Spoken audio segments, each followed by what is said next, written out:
On August 14, 1997, 5 brilliant Tulane University students vanished into the suffocating humidity of Louisiana's Atchafalaya Basin, searching for forgotten folklore. For 11 long years, their disappearance was a ghost story, a tragic tale of city kids swallowed by the swamp, their ambitious academic project ending in silent, murky water. The case file gathered dust, a painful monument to 5 promising lives cut short. That is, until a historic drought revealed a single, mud-caked book that didn't just contain clues. It held a terrifying prophecy written decades earlier.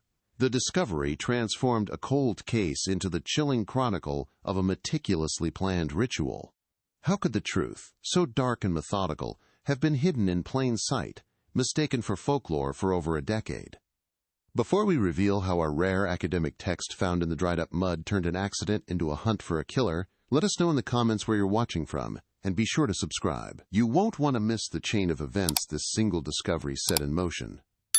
The initial problem for investigators was the swamp itself. The Atchafalaya Basin isn't just water and trees. It's a million-acre labyrinth that erases all traces.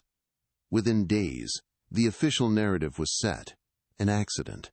The 5 students, led by their local guide, simply got lost. Their boat capsized, and the unforgiving wilderness claimed them. No bodies, no boat, no wreckage. Just silence. They weren't just statistics. They were the Tulane 5, a group of bright, ambitious scholars on the verge of a major academic breakthrough. The expedition was the brainchild of Hannah Sterling, a passionate 22-year-old folklore student obsessed with the enduring myths of the bayou. She saw the swamp not as a danger, but as a living library of stories waiting to be read. Documenting her journey was her boyfriend, Liam Carter, a 23-year-old photojournalist in the making. He was the pragmatist, the skeptic who grounded Hannah's idealism. His camera was meant to capture authentic local life, but he remained privately wary of the legends she chased so relentlessly, more concerned for her safety than for any ancient tale. Rounding out the group were Chloe Davis, the quiet poet and diligent note-taker, whose journal would become a crucial, heartbreaking record of their final days. At 21, she was the group's sensitive soul, capturing the emotional undercurrents of their trip. Then there was Ben Miller, the 22-year-old historian, methodical and rational, tasked with cross-referencing their findings with historical archives. He was their anchor to reality, always seeking verifiable facts. And finally, Maya Johnson, a gifted 21-year-old anthropologist. Maya had a unique talent for connecting with people, a deep-seated respect for the local culture that allowed her to open doors others couldn't. It was this empathy, this genuine desire to understand, that made them the perfect researchers and, tragically, the perfect targets.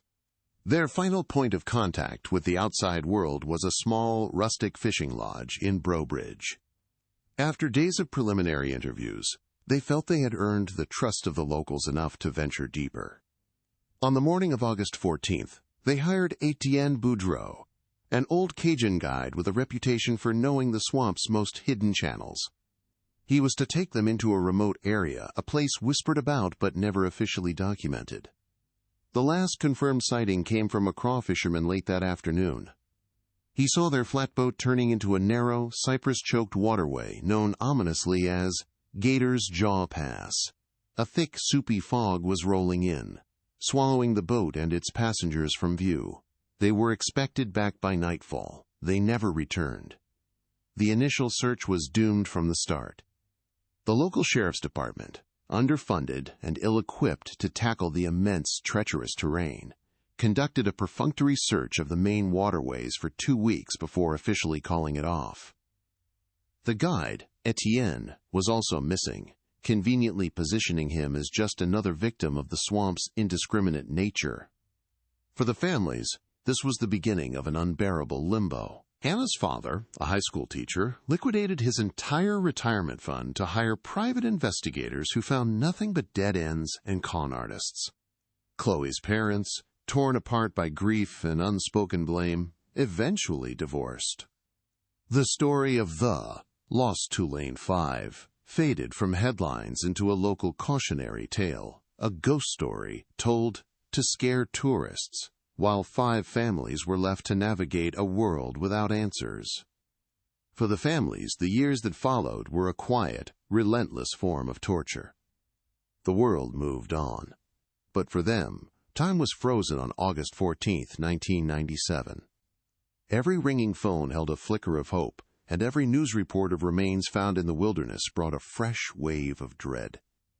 Hannah's father, Robert Sterling, became a shell of his former self.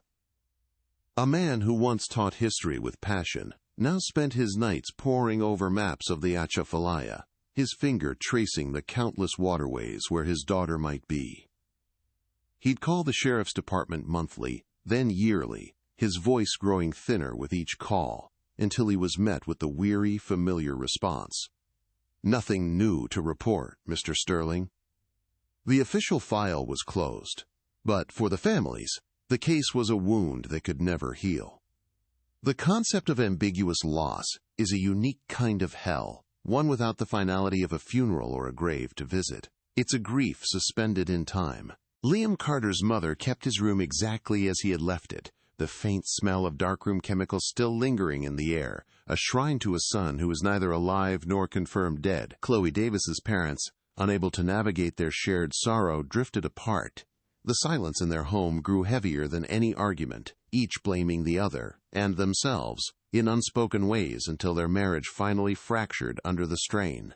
For these families, there was no closure, only an endless cycle of hope and despair, a constant, low-grade fever of uncertainty that eroded their lives from the inside out, leaving them isolated in a pain no one else could fully comprehend. As the years passed, the tragedy of the Tulane Five slowly morphed into something else entirely. It became a piece of local folklore, a ghost story whispered around campfires and told by tour guides to add a little macabre thrill to their swamp excursions. The 5 bright, ambitious students were reduced to cautionary archetypes, the reckless city kids, who disrespected the swamp and paid the ultimate price. Their academic mission, their names, their individual dreams, all of it was bleached away by time and rumor, replaced by a simplified, haunting narrative. For their families, this was a second, profound loss. Their children weren't just gone. Their very identities were being erased, swallowed by the same dark, murky legends they had set out to study. The world had forgotten them as people and remembered them only as a myth. Meanwhile, the official investigation remained dormant, a thick manila folder collecting dust in a forgotten corner of the St. Martin Parish Sheriff's evidence room. It was officially classified as a cold case, but in reality, it was never truly hot. The initial conclusion of death by misadventure had been a convenient way to close the books on a case that was logistically impossible and politically sensitive. Probing too deeply into the swamp's isolated communities was a hornet's nest the local authorities had no desire to kick. The official narrative was simple, clean, and required no further action. It absolved the department of its inability to conduct a proper search and reinforced the myth of the swamp as an all-powerful, untamable force of nature, a perfect culprit that could never be questioned or brought to justice. Robert Sterling, however, refused to let the official narrative be the final word. He channeled his grief into a methodical, obsessive, one-man investigation.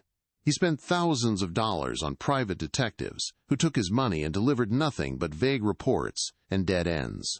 He learned to navigate early internet forums, posting his daughter's story on missing persons websites, hoping to connect with someone, anyone, who might have seen something. He contacted academics in the folklore community, trying to understand what Hannah had been looking for, what theory she was chasing. He became an expert on the Atchafalaya Basin, not as a place of beauty or nature, but as a crime scene, a vast, watery tomb that held his daughter captive.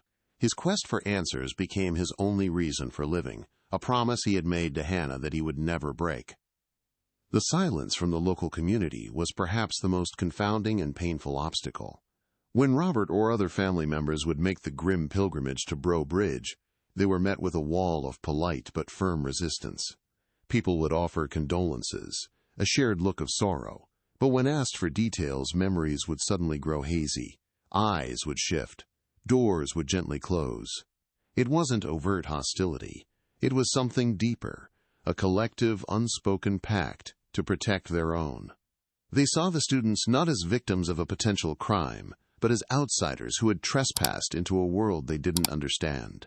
This insular culture, born from generations of self-reliance and suspicion of authority, created an impenetrable barrier. The truth, if there was one to be found, was locked behind that wall of silence. By 2008, a full 11 years after the disappearance, the case of the Tulane Five was little more than a fading memory for the outside world. The families had settled into a state of permanent, aching limbo. The private investigators were long gone, the savings accounts were depleted, and the energy to fight had waned, replaced by a quiet, enduring grief. The swamp, it seemed, had won. It had taken 5 young lives and buried the secret of their fate so deep that no amount of love, money, or determination could unearth it. The story was over. All that remained were the ghosts of what might have been, and the silent, murky waters of the Atchafalaya, which continued to guard their secrets with an ancient, unyielding indifference. The hope for answers had all but evaporated. Then, in the blistering heat of October 2008, nature itself decided the secret had been kept long enough. Louisiana was in the grip of a historic drought, one so severe that the lifeblood of the Atchafalaya Basin receded, exposing land that hadn't seen sunlight in generations. A young tour guide named Jean-Luc, the nephew of the very crawfisherman who had last seen the students' boat, was navigating these newly revealed mudflats, looking for passable routes. Near a skeletal cypress stump, something caught his eye. A corner of dark, rotted canvas protruding from the cracked earth. With a mix of curiosity and trepidation, he dug it out. It was a backpack, heavy with mud and waterlogged decay, its fabric tearing apart in his hands. It was a relic from another time, a ghost pulled from the swamp's muddy grave after 11 long years of silence. Inside the disintegrating pack, most of the contents were an unrecognizable sludge of paper and cloth. But one item had been meticulously protected. Wrapped in a thick, Ziploc-style plastic bag, now yellowed with age but still sealed, was a book. Jean-Luc carefully wiped the grime from its cover. The title was faint but legible, Shadows of the Atchafalaya, a somewhat obscure academic text from the 1970s. He knew the story of the Tulane Five. Everyone in the area did. He felt a cold knot tighten in his stomach as he realized this had to be theirs. The sheer chance of the discovery was staggering. For over a decade, this bag had been submerged, waiting patiently for the water to retreat and for one person to walk that exact path. The swamp had given up its first clue. With trembling hands, Jean-Luc opened the book. The pages were stiff, but remarkably preserved. A single page was marked, not with a dog ear or a pen, but with a pressed wildflower, its color long faded to a ghostly brown. His eyes scanned the text his finger was resting on. It wasn't just folklore, it was a blueprint for a nightmare. The passage described a grim, ancient rite practiced by a forgotten sect, a ritual to appease a swamp deity during times of great drought. It spoke of a belief that the land's thirst could only be quenched by a specific offering, the willing sacrifice of 5 scholars from the outside, whose knowledge would be absorbed back into the earth, begging for the water's return. The words hung in the humid air, turning a tragic accident into a terrifying, methodical prophecy. The book was a bombshell that blew the dust off a forgotten case file. Jean-Luc immediately turned it over to the St. Martin Parish Sheriff's Office. The new sheriff, a man with no connection to the original 1997 investigation, couldn't ignore the chilling specificity of the text. The case of the Tulane Five was officially reopened. News outlets, catching wind of the macabre discovery, descended on Breaux Bridge, and suddenly the nation was captivated by the story once more. For the families, the news was a double-edged sword. After 11 years of agonizing silence, there was a tangible lead. But it pointed toward a truth far darker and more violent than even their worst fears had allowed them to imagine. The possibility of an accident was gone, replaced by the horrifying certainty of a planned execution. Investigators now viewed the entire case through this new, sinister lens. Every piece of the original file was re-examined. The polite but impenetrable silence of the locals in 1997 no longer seemed like simple, insular distrust. It now felt like a conspiracy of silence, a community protecting a dark secret. The fact that the guide, Etienne Boudreau, had also vanished without a trace was no longer a sad footnote. He was now elevated to the primary suspect.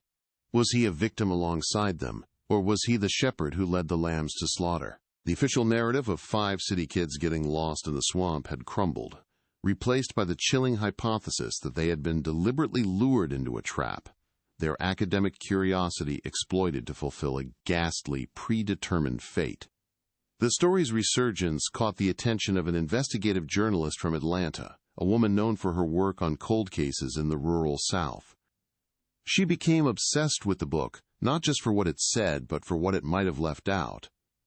She managed to track down its author, a reclusive and now elderly academic named Dr. Alistair Finch, living in quiet retirement in North Carolina. When she contacted him, his reaction was not one of academic interest, but of profound, palpable fear. He initially refused to speak with her, his voice trembling over the phone as he insisted his research was purely historical. But the journalist was persistent, sensing that the old man's fear was rooted in a deep, decades-old guilt. She knew he was hiding something crucial. After weeks of gentle but relentless pressure, Dr. Finch finally broke his silence. In a recorded interview, his voice heavy with regret, he confessed. During his field work in the basin in the early 1970s, he had stumbled upon a small, isolated community, a holdover from an ancient sect that lived by a strict, pre-colonial belief system. He had learned of their sacrificial legends directly from their elders. Fearing professional ridicule and a potential moral panic, he had made a fateful decision. He omitted the most disturbing details, including the ritual of the 5 scholars, from the published version of his book. He had sanitized the truth. Then, he delivered the final, damning piece of the puzzle. He still had his original field notes, and in them, he had not only detailed the ritual, but had also named the community's patriarch at the time, a respected local guide named Etienne Boudreau. Dr. Finch's field notes arrived at the sheriff's office in a dusty, worn cardboard box. They were not the neat, academic records one might expect. Instead, they were a chaotic collection of handwritten journals, audio cassette tapes, and hauntingly detailed sketches. On page after page, Finch had documented the Boudreau clan's entire cosmology. He described their deity, a being of mud and shadow they called le dévoreur, the devourer. He detailed their lineage, their strict social code, and, in a journal bound separately with twine, he described the ritual of the 5 scholars. It was a blueprint for murder, complete with sketches of a ceremonial altar and a list of specific offerings. The notes were a direct window into the minds of the killers, a chilling testament to a belief system so powerful it could justify the unthinkable. For the investigators, it was like holding the killer's diary before the crime had even been committed. This revelation galvanized law enforcement into immediate action. A specialized task force was assembled, a serious, well-funded operation that stood in stark contrast to the half-hearted efforts of 1997. It was led by a senior state police detective, a man with a reputation for dismantling rural criminal enterprises. He brought in forensic cartographers to decipher Finch's hand-drawn maps, which were based on landmarks that had likely shifted or vanished over 30 years. They also recruited a new guide, a man from a rival Cajun family who knew the Boudreau's reputation and the forbidden zones of the swamp. The mission was clear: use Finch's 30-year-old intelligence to navigate a modern landscape and locate a community that did not want to be found. The hunt was no longer for clues. It was for the killers themselves, who had been hiding in plain sight for over a decade. Armed with this new context, the task force began re-interviewing everyone connected to the original investigation. They started with the retired deputies from the 1997 St. Martin Parish Sheriff's Office. At first, they were met with the same familiar wall of silence and claims of fading memory, but the lead detective applied relentless pressure, presenting them with Finch's notes and the specter of federal obstruction charges. Finally, one man, an elderly former deputy now frail with illness, broke down. With a voice raspy with long-held guilt, he confessed. The Boudreaux clan was a known entity. The sheriff at the time, now deceased, had maintained an unspoken, hands-off policy. They were considered too isolated, too fanatical, and too dangerous to police. It was easier to let them be, a sovereign nation in the heart of the swamp, than to risk a violent, bloody confrontation that no one wanted. The retired deputy's confession was the key that unlocked the conspiracy of silence. It wasn't that the local authorities were incompetent. It was that they had made a calculated decision to sacrifice the 5 students for the sake of a fragile, unwritten truce. This knowledge was a devastating blow to the families. For 11 years they had believed the system had simply failed them. Now they understood it had deliberately betrayed them. Robert Sterling, upon hearing the news, didn't rage. He simply sat in silence, the color draining from his face. The people he had pleaded with for help had known, or at least suspected, the truth all along. They had chosen to protect a dark local secret over the lives of 5 innocent young people. Their children hadn't just been victims of a deranged cult. They had been victims of a systemic, cowardly indifference. Finch's notes, combined with the deputy's confession, painted a terrifyingly clear picture of the motive. The Boudreaux clan believed the swamp was a living entity, and in the late 1990s, they saw it sickening. Encroaching development, chemical runoff from nearby farms, and subtle changes in the water levels were interpreted not as environmental issues, but as signs that Le Devoreur was displeased. The arrival of 5 academics, scholars from the outside, probing their secrets and documenting their folklore, would have been seen as a divine omen. Etienne Boudreaux hadn't seen 5 students. He had seen a solution delivered by the swamp itself. He was fulfilling a prophecy, performing a sacred duty he believed was necessary to heal the land and restore the balance. The murders were not an act of random violence, but a desperate, preemptive act of faith. The team of cartographers and their new guide worked tirelessly, overlaying Finch's decades-old sketches onto modern satellite imagery and drone footage. For weeks they found nothing but dead ends. The swamp had reshaped itself, erasing old landmarks. But then, a breakthrough.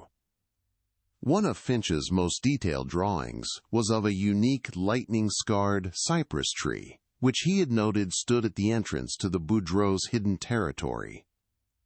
Using high-resolution aerial photos, they found it. The tree still stood, a silent, skeletal sentinel guarding a barely perceptible channel nearly choked with overgrowth. Following that channel on the satellite map, they found it, a small, isolated clearing, invisible from any main waterway, containing a handful of rustic structures. They finally had a location. The Boudreaux clan's hidden world was about to have visitors. Final preparations were made under a shroud of secrecy. The operation was planned with the precision of a military raid. They would go in at dawn, using shallow-draft airboats to navigate the narrow, treacherous channel. The team was composed of heavily armed state troopers, a forensics unit, and the lead detective. Their objective was twofold: secure the compound and its inhabitants without bloodshed, and find definitive proof of what happened to the Tulane 5. The night before the raid, the detective made a final call to Robert Sterling. He didn't make any promises, but his tone was resolute. "Tomorrow," he said, "we're going to bring them home." For the first time in 11 years, the families felt a flicker of something other than pain. It was a terrifying, fragile hope that the long, silent nightmare was finally about to end. As dawn broke over the Atchafalaya, the quiet was shattered by the roar of airboats. They sliced through the morning mist, a procession of modern machinery invading an ancient, forgotten world. The tactical team, clad in black, moved with silent precision, their weapons held low. When they reached the clearing, the Boudreaux compound was just waking up. It was a scene from another century: simple, hand-built cabins, a smoking fire pit, and the watchful eyes of a few gaunt-faced men and women who stood outside their homes, not with fear, but with a kind of weary resignation. There was no resistance, no shouting. It was as if they had been expecting this day, not as a reckoning, but as an inevitable consequence of a world that had finally caught up to them. The air was thick with a heavy, unreadable silence. The team was met not by Etienne, who had died of natural causes years earlier, but by his eldest son, a man named Luc Boudreau. He was in his late 40s, with his father's sharp, piercing eyes and a calm demeanor that was deeply unsettling. He showed no surprise, no anger. As the lead detective approached, Luc simply nodded, as if greeting a long-expected visitor. When asked about the Tulane students, his voice was steady, devoid of remorse. He spoke of the event not as a crime, but as a sacred obligation his father had fulfilled. The land was thirsty, he explained, his gaze unwavering. It was a lean time, and the swamp called for a gift. Your people were the answer. They were not murdered. They were consecrated. The confession was immediate, absolute, and delivered with the chilling conviction of a man describing an act of profound faith. While Luc spoke, the forensics team began their methodical search of the compound. He directed them, without hesitation, to a small, windowless hut set apart from the others, its doorway covered by a hanging animal hide. Inside, the smell of burnt sage, river mud, and something older, something metallic, hung heavy in the air. The walls were covered in symbols drawn in charcoal and what looked like dried blood. It was a crude temple. On a flat-topped cypress stump that served as an altar, nestled between bundles of dried herbs and bird feathers, lay two objects. The first was a small, mud-stained leather journal. The detective carefully opened it. The elegant, looping handwriting on the first page was unmistakable. It was Chloe Davis's journal, the chronicle of their final, terrifying days. The last few entries were a descent into madness. Chloe's neat academic observations gave way to frantic, barely legible scribbles. She wrote of Etienne's transformation from a kindly old guide into a zealous prophet, his voice filled with a terrifying certainty as he spoke of the privilege of being chosen. She described their capture, the quiet, almost gentle way the community surrounded them, their faces serene. The final entry, dated August 15, 1997, was a testament to their final moments of terror. He says the water needs our knowledge. Liam is trying to reason with them, but they just smile. Maya is praying. Hannah is just staring at them, her face like stone. They are taking us to the water's edge. This isn't folklore, it's real. Oh God, it's real. Beside the journal lay Liam Carter's camera. It was caked in mud, and the lens was cracked, but the internal components had been protected. The forensics unit worked quickly, extracting the memory card. On a laptop screen in the middle of that primitive hut, the last images of the Tulane Five flickered to life. The first few photos were chaotic, blurry shots of the struggle, capturing the determined, almost beatific faces of their captors.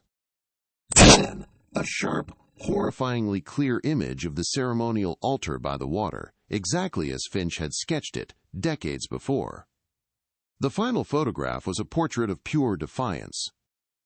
Liam had turned the camera on Hannah. She stared directly into the lens, her eyes wide not with fear, but with a burning, unyielding rage. It was the last thing she ever saw. Presented with the journal entries and the digital photos, Luc Boudreau simply nodded. The evidence was not a condemnation to him, but a confirmation of their sacred history. He then recounted the events of that day with a chilling, pastoral calm. He explained how the 5 students were prepared, anointed with swamp water and herbs, and told that their life force would rejuvenate the basin. He described the ritual in painstaking detail, not as a brutal act of violence, but as a solemn, necessary transfer of energy.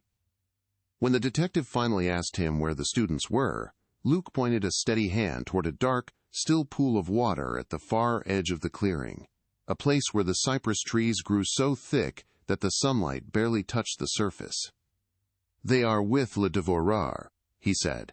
"They are part of the water now." The dive team entered the water just before noon. The sinkhole was deeper than they expected, a cold, dark column dropping into the heart of the earth. The search was slow and somber. Then a call came from the lead diver. They had found them.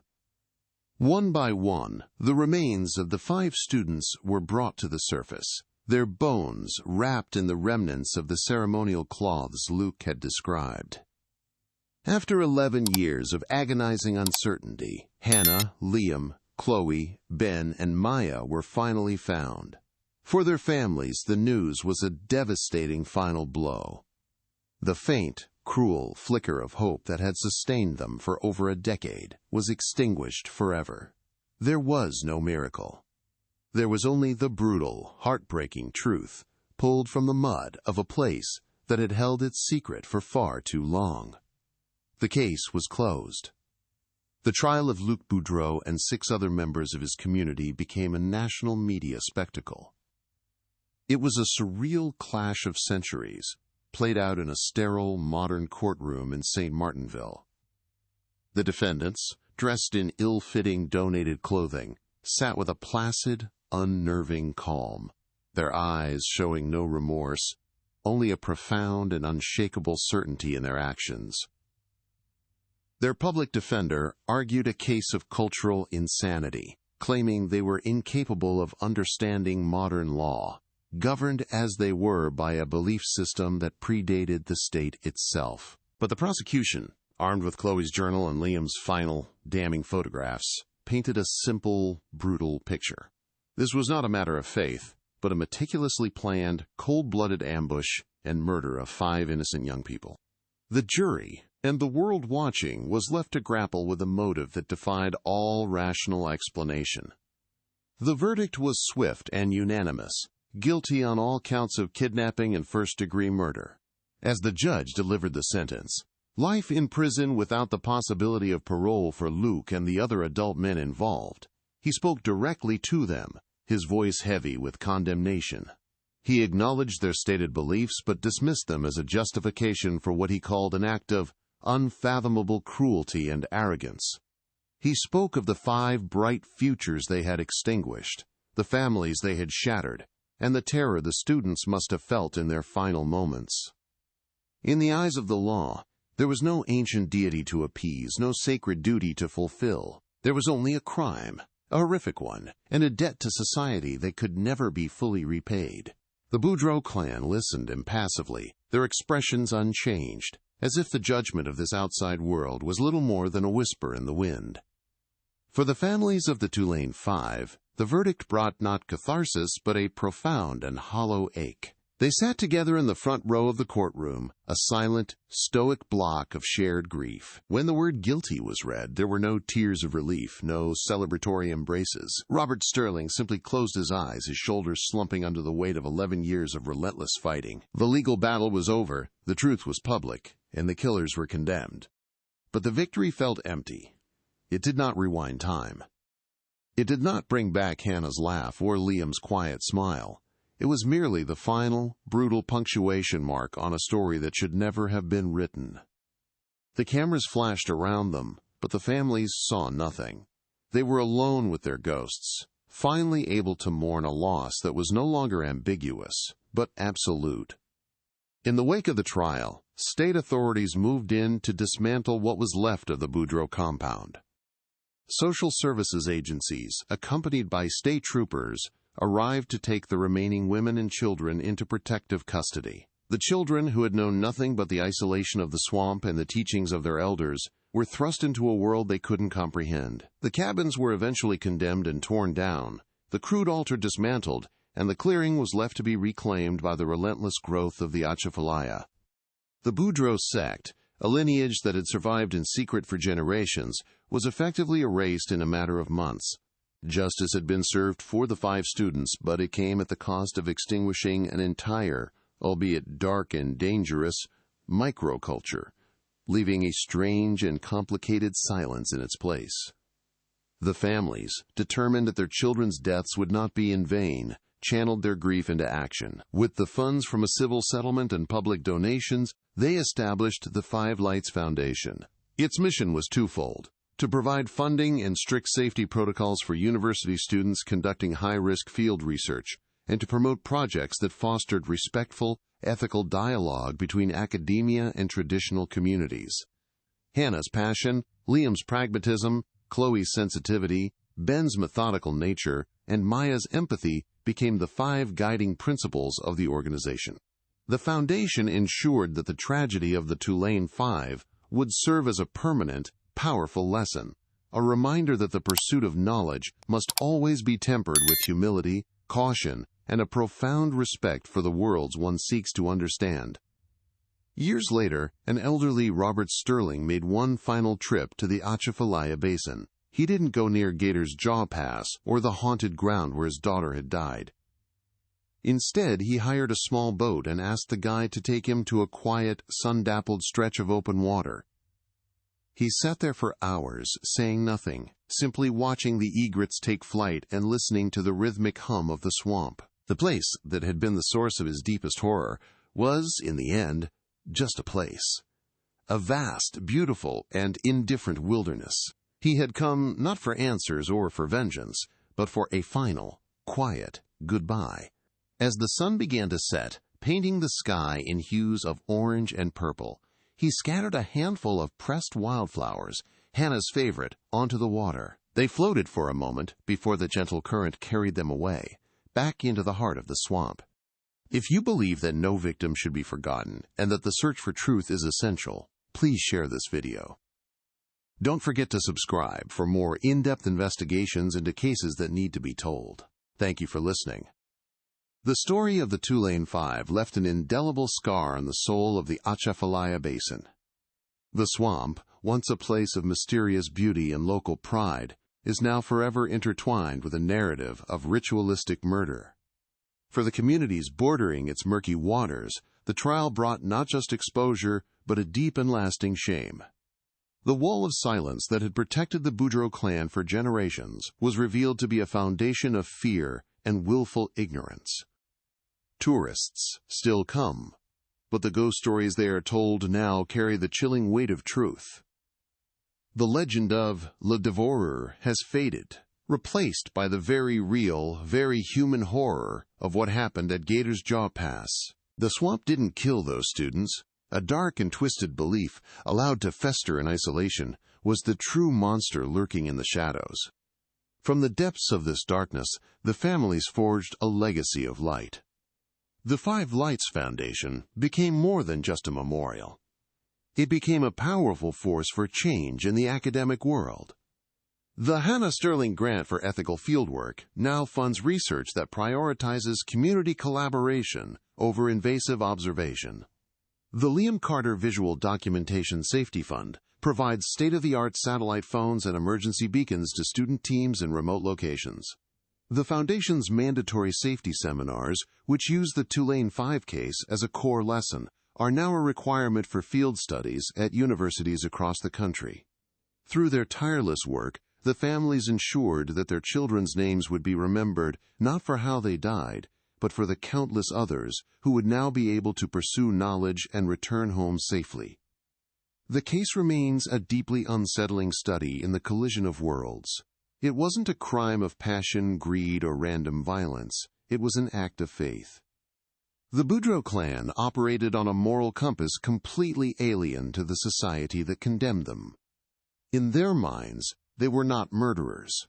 They were saviors, performing a sacred duty to preserve their world and appease their God. This chilling sincerity forces a difficult conversation about the limits of cultural relativism and the profound danger of belief systems that become completely detached from a shared humanity. The trial provided legal justice, but it could never truly bridge the cognitive abyss between the killers and the world they defied. It left a lingering, uncomfortable truth that the most horrific acts are often committed by those who believe they are doing good. In the end, the story is one of enduring human connection in the face of absolute loss. Robert Sterling's long, obsessive quest for answers was not just about finding a killer. It was his way of continuing to be a father, of protecting his daughter's memory when he could no longer protect her. His final quiet pilgrimage to the basin was an act of acceptance, a release of the anger that had fueled him for over a decade, allowing him to finally just grieve. Dr. Alistair Finch, the academic whose silence had enabled the tragedy, passed away 2 years after the trial, having never spoken publicly about the case again. his legacy forever tainted by the secrets he chose to keep. The ripples of that August day in 1997 spread far and wide, forever altering the course of the lives they touched. The saga of the Tulane Five is a brutal reminder that the pursuit of truth, no matter how long it takes, is a fundamental act of justice. It's a testament to a father's unwavering love, and the idea that some secrets are too heavy for the earth to hold forever. It teaches us that behind every piece of folklore, there can be a dark, human origin, and that the most important stories are those we fight to keep from being forgotten. Their voices were silenced by the swamp, but their legacy, carried on by those who loved them, now echoes as a powerful warning and a beacon of hope, ensuring that their 5 bright lights will never truly be extinguished. If you believe that no victim should be forgotten and that the search for truth is essential, please share this video. Don't forget to subscribe for more in-depth investigations into cases that need to be told. Thank you for listening.